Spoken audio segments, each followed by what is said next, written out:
Vou aproveitar esse gancho, né, da OMC para trazer uma pergunta externa que a gente tem, que hoje é do André Ricardo Passos. Ele é professor da FGV Agro e é também sócio do Passos Estica Advogados Associados. E ele tem uma pergunta para você exatamente nessa linha aí que a gente está falando. Vamos acompanhar aí o vídeo dele.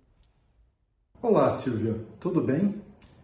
Aqui é o André Passos, sócio fundador do PSA, e eu gostaria de lhe fazer uma pergunta. Até que ponto essas reordenações, as novas diretrizes da OMC podem impactar as exportações do Brasil e, notadamente, as exportações vinculadas ao agronegócio brasileiro? Obrigado, até! Obrigada aí, André, pela pergunta. E Silvia, passo a bola para você. O que você tem para responder? Obrigada, André. É importantíssima essa pergunta. Um dos principais princípios da OMC é o tratamento nacional. E essas restrições europeias, elas não ferem o tratamento nacional, que é dar o mesmo tratamento para produtos importados ou nacionais. Então, se a União Europeia coloca essas restrições para os próprios produtores dela, isso não seria um problema para estender para produtores de outros países.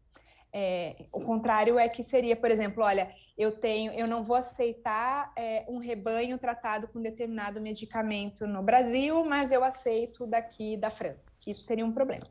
Como ela trata igualitariamente, tá tudo bem, a princípio. O problema é se isso gerar um impacto, uma distorção de comércio. Então, vamos supor que ela impõe uma condição que seja possível de ser cumprida na Europa, mas não seja possível de ser cumprida no Brasil. Eu vou um pouco mais para a minha segurança aqui, falando de produtos agrícolas.